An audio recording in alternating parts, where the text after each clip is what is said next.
Hey tout le monde, j'espère que vous allez bien, en tout cas mieux que moi. Aujourd'hui je vais faire une vidéo pas forcément drôle, une vidéo spontanée, j'ai juste besoin de parler. Et là je suis toute seule chez moi avec un bébé qui dort, enfin, pour combien de temps je ne sais pas, mais qui dort toujours, donc c'est toujours ce prix. Euh, Moi voilà, ça va pas hyper bien en ce moment, c'est peut-être pour ça que je suis pas trop sur les réseaux et que voilà, j'ai pas envie de forcément m'exposer. Mais je me suis dit que bah, peut-être qu'en parlant de ce sujet-là, de la maternité, de qu'est-ce que ça change dans ta vie d'avoir un bébé, bah, peut-être que vous allez avoir des bons retours, quelque chose à me dire. Et je le souhaite mille fois. Et voilà. Enfin, et cette vidéo va être vachement sûrement décousue, étant donné que je vais pas m'emmerder à faire un montage. J'ai vraiment pas envie. Là, j'ai juste envie de parler de la maternité, de la grossesse, de tout ce qui m'emmerde en fait à l'heure d'aujourd'hui. Et voilà, c'est tout. Donc si vous avez envie de rester sur cette vidéo, je vous en prie, restez-y, mais elle ne sera pas forcément très drôle. Je vais beaucoup me plaindre, je crois, j'ai vraiment besoin de ça. Par où commencer? Le plus beau jour de ma vie, je crois que c'était le jour où j'ai su que j'étais enceinte. Franchement, j'étais trop contente, je pleurais. En plus, avec les hormones, bah voilà, tu pleures 3 fois plus facilement. Enfin, en tout cas, moi, pour le premier trimestre, ça a été beaucoup ça. Et j'étais trop contente. Et ensuite, bah, je me suis foulée la cheville au travail. Donc, j'ai eu un mois d'arrêt. Et à partir de là, mon gynécologue m'a dit que je ne pouvais pas reprendre le travail. Donc ça a été dès janvier l'année dernière, 2020. Et bah, je l'ai très très mal vécu. Pour moi, on m'emprisonnait dans ma maison. Enfin voilà, je n'avais plus du tout l'habitude. J'ai jamais pris l'habitude dans cette baraque d'être là, d'être tout le temps à la maison, à rien branler de ta vie, quoi. Donc j'ai assez mal supporté ça.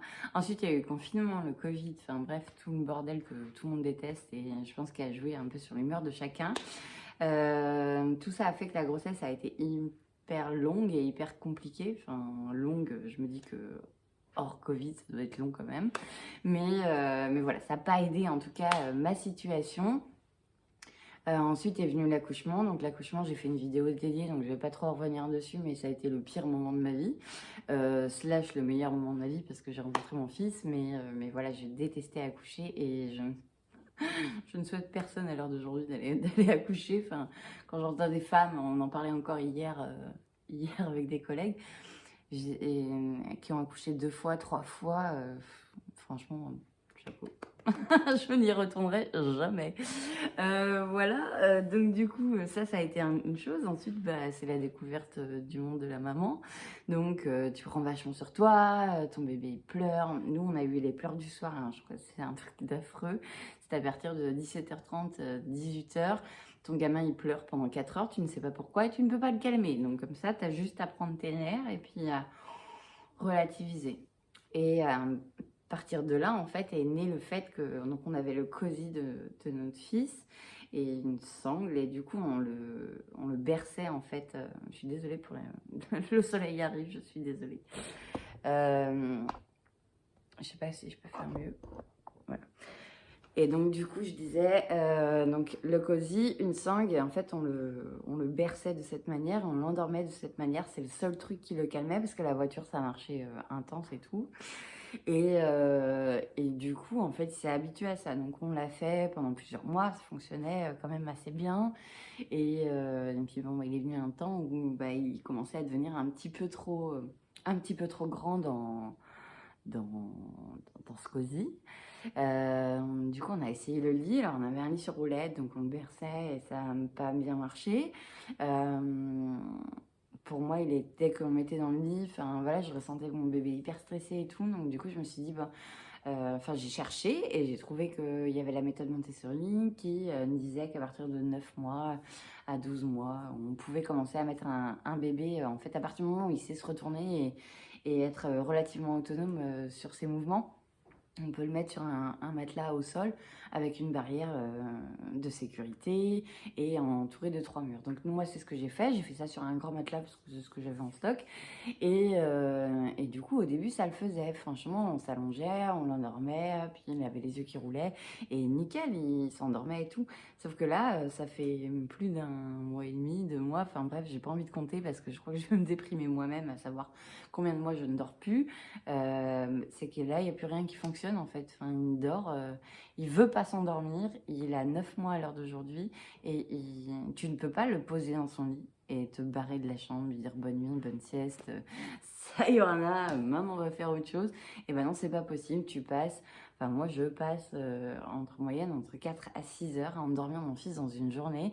À côté de ça, il faut que je sois une femme de ménage parce que je suis toute seule dans la maison. Mon conjoint, il est sur la route tout le temps, donc ben, voilà, il ne peut pas participer à ces choses-là. Donc c'est moi qui fais le ménage, c'est moi qui m'occupe du linge, c'est moi qui fais beaucoup de choses. Et à côté de ça, je me suis lancée dans ma propre activité pro où j'ai des bons résultats. Donc là-dessus, je suis contente, mais un peu frustrée parce que j'aurais plus de temps à consacrer à mon travail. Je pense que je serais encore meilleure dans ce que je fais, dans cette nouvelle activité. Euh, mais du coup, ouais, je passe énormément de temps à endormir mon fils et du coup, moi, je dors très très peu. C'est simple, j'ai quitté complètement mon lit, c'est-à-dire que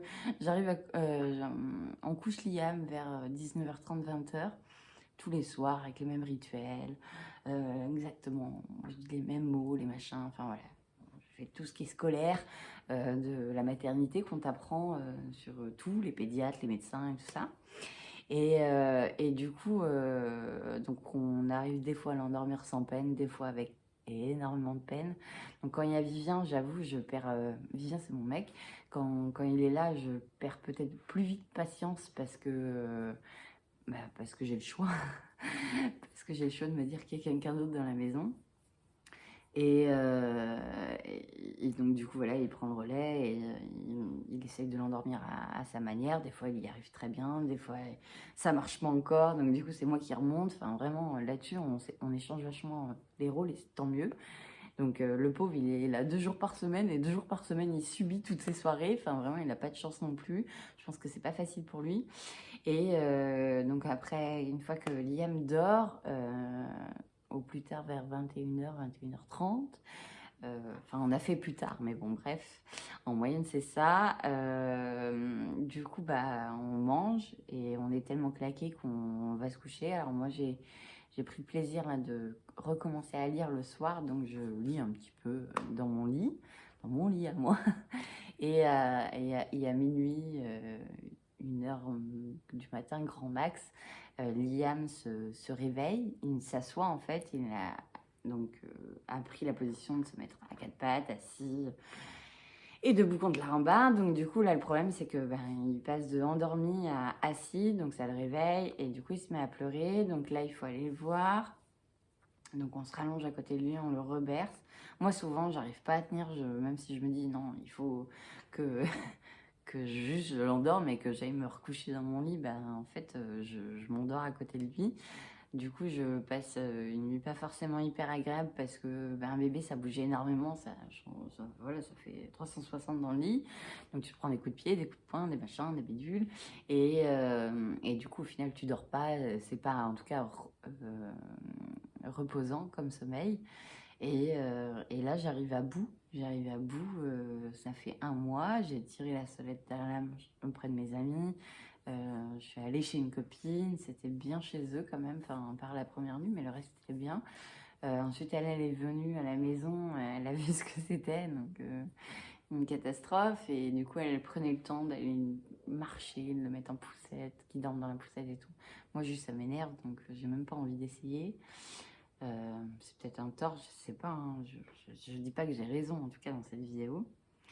C'est vraiment juste un défouloir cette vidéo et voilà en fait, enfin là j'arrive à un moment donné où j'ai plus de sommeil, que je vois qu'il y a des bébés qui ont quelques jours de moins que Liam et que ça fait des mois que tu les poses dans le lit et ils s'endorment, enfin voilà, normal quoi. Moi mon fils dort pas donc enfin il y a un moment donné ça devient dur, il dort pas tout seul, il s'endort pas tout seul, c'est très très dur. Ça joue sur le moral de tous les jours, ça joue sur mon couple, hein. Clairement mon couple, si on se dit bonjour le matin, c'est déjà pas mal. Donc voilà, enfin, la maternité c'est affreux, enfin, ne faites jamais de bébé, sérieusement, à quel moment c'est bien, enfin, si, il y a des moments, bah là il vient voilà, de commencer son 4 pattes. Alors oui, c'est mignon, c'est attendrissant. Ceux qui sont sur mon compte Instagram de mon fils, euh, vous voyez bien, enfin voilà, je suis gaga, je suis une maman gaga, et heureusement qu'il y a ces moments-là, parce que sinon, j'irais sauter dans la Vilaine. Mais c'est pas suffisamment bon moment pour que ça prenne le bon niveau tout le temps. Et du coup, c'est super dur. Enfin, je sais pas, s'il vous plaît, si vous avez des expériences avec vos enfants, ou d'une copine, ou d'une sœur, ou d'une mère, je m'en fous, mais mettez-moi tout en information dans les commentaires. J'ai vraiment besoin d'aide, je sais plus quoi faire. J'ai rendez-vous chez le pédiatre dans un peu moins de 10 jours maintenant. J'ai dû presque pleurer au téléphone pour avoir un rendez-vous au pédiatre. Enfin bref, nous ils sont que au service pédiatrie de l'hôpital, donc on n'a pas de pédiatre sinon proprement dit dans un cabinet. Donc du coup voilà, enfin vraiment là je leur ai dit je suis au bout, moi j'ai qu'une envie, c'est d'aller vous déposer mon gamin un soir, vous vous en démerdez pendant quelques jours et puis vous me dites si finalement c'est moi qui a un problème et qui n'arrive pas, ou si tout simplement c'est mon fils qui a un souci, et dans ce cas-là vous prévenez-moi, enfin dites-moi. Mais là à l'heure d'aujourd'hui, moi je ne sais même plus. J'aimerais bien prendre le temps d'avoir un week-end, d'aller le déposer chez une de ses mamies, et de dire Sayonara à 2 jours, dans 2 jours, mais je peux pas le faire parce que je sais que moi je galère et que je suis sa mère, alors quelqu'un qui n'est pas ses parents, il paraît que c'est moins dur quand même, mais enfin tu t'énerves moins vite. Mais je peux pas me permettre de faire ça, de voler des... Enfin, clairement, j'aurais la sensation de voler des heures de sommeil à quelqu'un, quoi. Donc du coup, c'est assez dur. Je le dis avec le sourire, mais en fait, c'est pas du tout drôle. J'ai vraiment du mal avec ça, et voilà, c'est une vidéo pour vous parler de là à l'heure d'aujourd'hui. Ça fait 9 mois que je suis maman, 9 mois où je m'en tire très très très très très peu de bons moments. Et j'aimerais bien savoir si je suis la seule, si c'est tabou, si c'est toutes les femmes que j'ai croisées au monde et qui m'ont dit ah, c'est merveilleux, l'accouchement, c'est merveilleux, la maternité, ce sont des grosses salopes qui mentent, ou si c'est moi qui fais tout à l'envers et qui fais pas les choses bien, et qui merde en fait finalement avec les maternités. Je sais pas, peut-être que je n'étais pas faite pour ça. J'ai passé 29 ans à vouloir avoir un bébé et à en rêver pratiquement chaque nuit et chaque seconde de ma vie. Le jour où ça m'est arrivé, je me suis rendu compte que j'étais partie dans un truc quand même de vachement de merde, parce que du coup je n'ai plus de couple, je passe ma vie à être une femme de ménage, à m'occuper de mon gamin et essayer de travailler un petit peu, bon, vite fait quoi. Donc voilà, ça va pas super bien. Je pense que je suis pas loin du mot dépression ou burn-out parental. Je sais pas trop dans quelle case me foutre, mais en tout cas ça ne va pas. Je fais vraiment cette vidéo pour avoir le maximum de commentaires. Alors j'espère pas avoir des commentaires méchants là-dessus. Enfin, je ne souhaite pas être jugée. Je fais ce que je peux avec ce que j'ai, et peut-être que je fais mal, ça certes, mais juste avoir des retours d'expérience, ça pourrait être sympa, et voilà, et je compte sur vous en fait, parce que là je ne sais plus quoi faire, clairement je sais plus quoi faire. Et un jour sur deux, ça va bien, un jour sur deux, ça va pas. Là, aujourd'hui, le déclencheur du pourquoi ça ne va pas, Liam était en pleurs parce que tu le mettais à un jouet, il voulait pas. Tu le portais, il voulait pas. Tu le mets dans son trotteur, il veut pas. Enfin, bref, il se met à pleurer tout le temps. Tu sais pas pourquoi, il a mal nulle part. Enfin, bref, voilà, tout va bien. Alors, me dites pas les dents, c'est bon, elles sont sorties, les dents. Puis, quand bien même, je crois que je donne une dose de Doliprane à mon fils, que moi-même, en tant qu'adulte, je me refuse de prendre du Doliprane quand j'ai mal quelque part, un chouïa, mais là, tu sais même pas s'il a mal, donc du coup, oui, à un moment donné, bah, quand il pleure trop, bah, tu lui donnes du Doliprane. Des fois, ça marche, des fois, ça marche pas. Donc voilà, et puis bah, le dernier truc qui m'a fait chier aujourd'hui, c'est mon imprimante qui ne veut plus imprimer, enfin bref. Donc voilà, j'en suis là. Euh, donc si vous voyez pas une vidéo de moi en fait en temps normal sur ma chaîne, des produits terminés, des trucs que j'avais promis la dernière fois, c'est tout simplement parce que ça ne va pas bien. Là vous me voyez, je pense pour la première fois vraiment démaquillée en pyjama avec un pull qui a bien 10 ans, mais que j'adore énormément. Donc voilà, je suis vraiment sincère. Je suis naturelle en fait et je sais pas si je vais regretter d'avoir fait une vidéo comme ça, mais là, j'ai vraiment besoin d'aide, donc allez-y. Et puis moi, je vous dis peut-être à bientôt et j'espère, en tout cas, je reviendrai quand je serai au taquet. Ça fait 9 mois que ça dure le pas taquet, alors peut-être que c'est pour bientôt, j'en sais rien.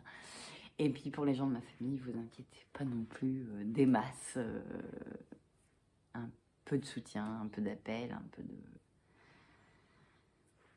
Voilà. Je sais pas quoi dire. Donc voilà, je vais arrêter cette vidéo avant de me mettre à pleurer. Et puis, je vous fais plein de bisous. Je vous dis à bientôt. Au revoir et merci de m'avoir regardé. Ciao.